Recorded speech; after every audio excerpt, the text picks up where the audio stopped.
سورت فاتحہ کے بارے میں جیسے کل ایک حدیث رکھی تھی، اسی سے ملتی جلتی ایک حدیث اور بھی موجود ہے کہ نبی کریم صلی اللہ علیہ وسلم کے پاس صحابی آئے، انہوں نے کہا میں نے ایک پاگل دیوانے مجنوں کے اوپر اس فاتحہ کا دم کیا ہے اور اس کو دم کرنے کی وجہ سے وہ مکمل صحت یاب ہو گیا ہے۔ تو نبی کریم صلی اللہ علیہ وسلم نے اس کو اجازت دی، وقاصی کو کم کریں، اس کو اجازت دی کہ اس کے بدلے میں وہ 100 بکریاں لے لے، اور 100 بکریاں نبی کریم صلی اللہ علیہ وسلم نے کہا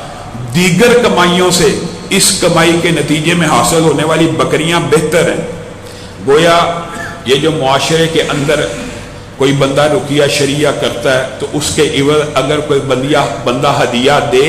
اس کو قبول کرنا جائز ہے، لیکن رقیہ کرنے کی فیس لینا بہرحال اس کے اندر محدثین کا اختلاف ہے، اور یہ بات کسی طور پہ مناسب نہیں ہے کہ انسان دم کرنے سے پہلے ہی اس دم کا کوئی معاوضہ یا فیس مقرر کرے۔ آگے چلیے، نبی کریم صلی اللہ علیہ وسلم نے ارشاد فرمایا یہ جو سورت بقرہ ہے اس کو پڑھنا باعث برکت ہے، اس کو چھوڑنا باعث حسرت ہے، اور کون سورت بقرہ نہیں پڑھ سکے گا؟ حدیث کے یہ الفاظ اہم ہیں، جو نکارہ بندے ہوتے ہیں، جو نلائق بندے ہوتے ہیں، وہ اس کو پڑھنے کی طاقت اور سکت کھو دیتے ہیں۔ آپ نے دیکھا ہوگا آج کل عصر حاضر میں بہت سے لوگ جادو کی شکایات، جنات کی شکایات، نظر کی شکایات، وسوسوں، وہم کی، عصیب کی، بد نظری کی، اس طرح کی مستقل شکایات کرتے ہیں۔ ان تمام کی تمام باتوں کے جو مجرب نسخے ہیں وہ بھی آپ کو یاد ہونے چاہیے۔ ان میں سے ایک مجرب نسخہ جو جمعے میں آپ کو بتلایا تھا، لا الہ الا اللہ وحدہ لا شریک لہ لہ الملک و لہ الحمد وہو علی کل شیء قدیر۔ جو بندہ ایمان، توکل اور پختہ یقین کے ساتھ صبح اور شام 100 دفعہ یہ پڑھ لیتا ہے، ہو نہیں سکتا کہ وہ جادو اور جنات سے آزاد نہ ہو جائے، نظر بد اور عصیب سے آزاد نہ ہو جائے۔ لیکن پڑھنا ہے، اور یہ نہیں کہ ایک ہی دن پڑھنا ہے۔ اچھا یہ بات بھی یاد رکھیے، ذکر کے اندر ایک بات بڑی اہم ہے، انسان ایک دن پڑھ کے ریلیف فیل کرے گا، 2 دن پڑھ کے، اور اگر اس کو چھوڑ دے گا نا پھر جادو، جنات اور اس طرح کے جو اثرات بد ہوتے ہیں وہ زیادہ تیز رفتاری سے اثر کرتے ہیں۔ آپ نے اس کو مستقل اپنی زندگی کا حصہ بنانا ہے۔ نبی کریم صلی اللہ علیہ وسلم نے ارشاد فرمایا جس گھر کے اندر 40 دن سورت بقرہ پڑھی جاتی ہو، 40 دن جس گھر میں سورت بقرہ پڑھ لی گئی ہے نا، اب اگر کسی بندے میں سستی ہے وہ ٹیپ ریکارڈر پہ لگا لے، لیکن اصل اصول ہے خود پڑھے، یا اصل اصول ہے کہ سماعت کرے، کم از کم سنے ضرور۔ اور اگر 40 دن تک اس کے گھر میں یہ پڑھی جا رہی ہے، یہ بھی حدیث صحیح ہے، اس کے گھر سے جادو، جنات، شیاطین بھاگ جاتے۔ اور اسی پر بس نہیں ہے، اس صورت کے اندر ہی بہت سے اور وظائف ہیں، ان میں سے ایک وظیفہ اکیلا آیت الکرسی ہے، جس کے بارے میں 3 مشہور حدیثیں حضرت ابو ہریرہ کی، حضرت ابو ایوب انصاری کی، 3 مختلف حدیثیں ہیں، اور لیکن تینوں کا جو مفہوم ہے وہ کیا ہے کہ ایک غلہ ہے، اس کے اوپر نگران کھڑے ہیں، وہ کوئی چوری کرنے آتا ہے تو اس کو بھگا دیا جاتا ہے۔ حضرت ابو ایوب نے بھی یہی بات بتائی کہ ایک جننی آئی ہے، حضرت ابو ہریرہ نے بھی یہی بات بتلائی کہ ایک بندہ آیا ہے، اور جاتے وقت جب حضرت ابو ایوب انصاری نے کہا تجھے پکڑ کے نبی کریم کے حوالے کر دوں گا، تجھے گرفتار کروں گا، اس نے کہا مجھے نہ پکڑا جائے، میں تمہیں ایک وظیفہ بتاتی ہوں، اگر تم یہ وظیفہ پڑھو گے تو میں اس غلے کو چوری کرنے کی استطاعت ہی نہیں رکھوں گی۔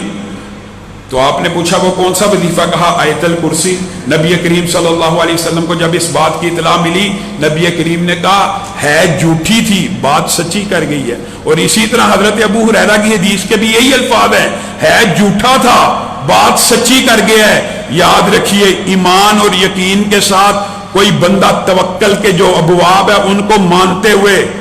ہمارا اور آپ کا پختہ عقیدہ ہونا چاہیے، یہ یقین کی بھی بات ہوتی ہے۔ یہ نہیں ہے کہ آپ نے گھر کو لاک نہیں لگایا، الماری کو تالا نہیں لگایا اور کہ اللہ کی سپرد، یہ توکل نہیں ہے۔ توکل کیا ہے؟ آپ نے اپنے پیسے کو، کسی چیز کو اچھی طرح محفوظ کر لیا دنیاوی اسباب کے تحت، پھر آیت الکرسی پڑھ لیں یقین مانیے اس طرح کے متعدد واقعات معاشرے میں مشہور ہیں کہ جنہوں نے آیت الکرسی پڑھ کے توکل کے باب میں اللہ کے اوپر اعتماد کر کے اپنی گاڑی کو اپنی کسی چیز کو کھڑا کیا، وہ چوری بھی ہو گئی تو چند دن کے بعد اللہ رب العزت نے اسی طرح اس کے یقین کی وجہ سے لوٹا دی۔ تو یہ حدیث صحیح ہے، جو بندہ اپنے مال کے اوپر آیت الکرسی پڑھتا ہے وہ مال اس کا کبھی تلف نہیں ہو سکتا، اور بالفرض اگر تلف ہو جائے اللہ دگنا کر کے واپس بھی لٹا دیتا ہے۔ اسی صورت کے اندر آخری دو آیات ہیں جن کو نور والی آیتیں کہا گیا اور جن کے بارے میں فضائل اس قدر زیادہ ہیں کہ نبی کریم بیٹھے ہوئے ہیں، کہتے ہیں آسمان کا ایک ایسا دروازہ کھلا ہے جو آج سے پہلے کبھی کھلا ہی نہیں، اور ایسا فرشتہ اترا ہے جو آج سے پہلے کبھی اترا ہی نہیں۔ وہ کیا کرنے کے لیے اترا ہے؟ کہا سورت بقرہ کی آخری دو آیتیں دینے کے لیے اترا ہے اور سورت فاتحہ کو لے کے اترا ہے۔ اور ایک حدیث کے یہ الفاظ ہیں کہ اللہ رب العزت نے زمین و آسمان کی تخلیق سے 2000 سال قبل ایک کتاب کے اندر ان دونوں آیتوں کو تحریر فرمایا، اور بڑی مقدس کتاب تھی۔ اور نبی کریم صلی اللہ علیہ وسلم نے ہمیں اطلاع دی، ایک بندہ سست ہے، وہ 10 آیتیں نہیں پڑھ سکتا قرآن پاک کی رات کو سونے سے پہلے۔ آپ کو پتہ ہے کل یہ بات بتلائی تھی کہ 10 آیتیں پڑھنا ہر مسلمان کے اوپر واجب اور فرض کی حیثیت رکھتا ہے، کیونکہ حدیث صحیح ہے جو بندہ 10 آیتیں پڑھے بغیر سو گیا وہ غافلوں میں لکھ دیا جاتا ہے۔ ہاں بعض استثناء ہوتے ہیں، کسی دن بندہ تھکا ہوا ہے نہیں پڑھ سکتا تو نبی کریم صلی اللہ علیہ وسلم نے کہا سورت بقرہ کی آخری 2 آیتیں پڑھ لیا کرے، وہ اس کے لیے کفایت کر جائیں گی۔ اب یہ جو کفایت کر جانے کے الفاظ ہیں حدیث میں اس کا مطلب پتہ کیا ہے؟ محدثین نے اس کے مختلف معنی بیان کیے ہیں۔ بعض نے کہا کفایت کر جائیں گی کس بات سے؟ پوری رات کے قیام سے کفایت کر گئی، یعنی صرف 2 آیتیں پڑھی پوری رات کا قیام لکھ دیا گیا، صرف 2 آیتیں پڑھی ہیں، آج موعظتین نہیں پڑھی، آج آیت الکرسی نہیں پڑھی، کفایت کر گئی۔ اور کفایت وسیع اور عموم مفہوم رکھتا ہے کہ انسان کوئی اور چیز نہ کرے، صرف کم از کم یہ 2 آیتیں پڑھ لے، باقی تمام وظائف جو اس کے معمولات ہیں، کسی دن تھکا ہوا ہے صرف انہی 2 آیتوں پہ اکتفا کرتے ہوئے یہ پڑھ لے گا تو باقی سارے وظائف سے کفایت کر جائیں گی۔ اور یہ 2 آیتیں ہر بندہ مومن کو، ہر بندہ مسلم کو یاد ہونی چاہیے۔ اور جو دیگر ابواب ہیں جادو جنات کے حوالے سے سورت بقرہ کے اندر آیت الکرسی، یہ آخری 2 آیات، ان کے بارے میں الگ حدیث موجود ہے۔ کیا؟ وہ جو 40 دن کی پوری سورت بقرہ کے بارے میں حدیث ہے نا،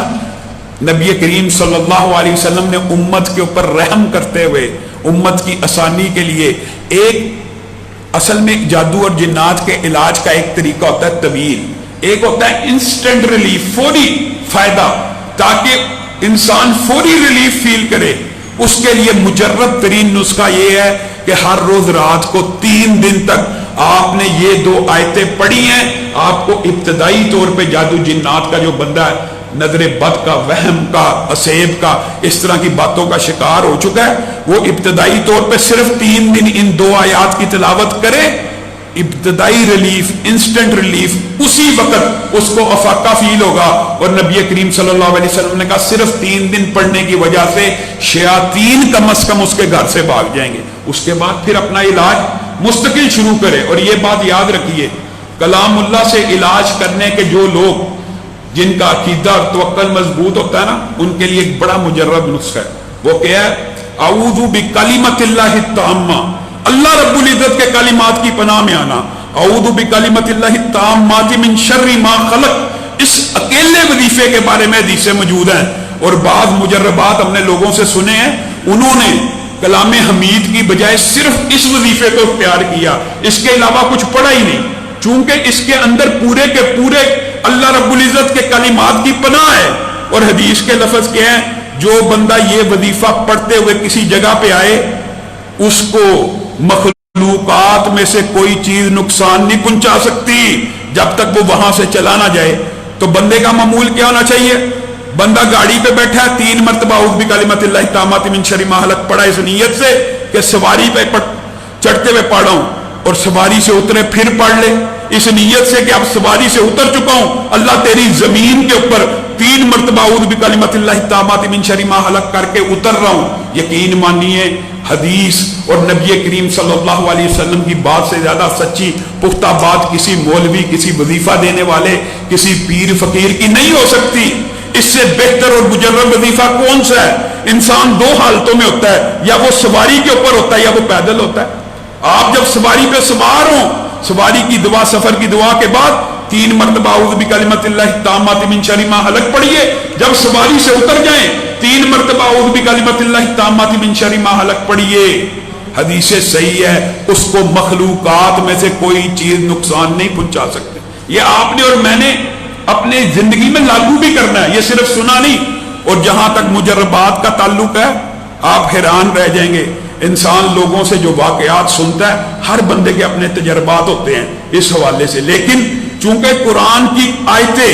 شفا کے باب میں انسان پڑھ سکتا ہے، اس لیے ان تجربات سے فائدہ اٹھانا ٹھیک ہے۔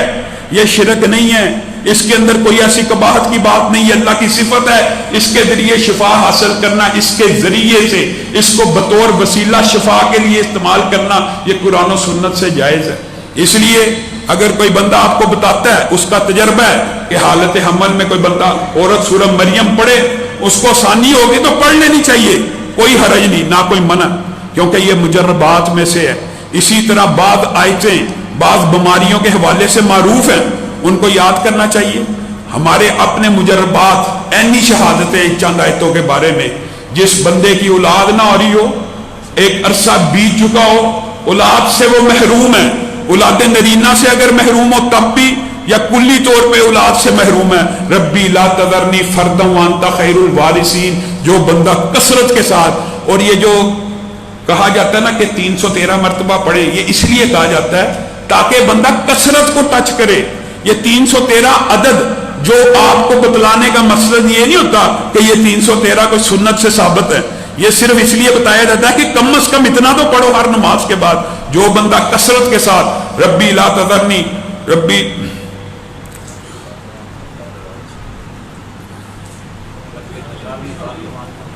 ربی لا تذرنی فردا وانت خیر الوارثین،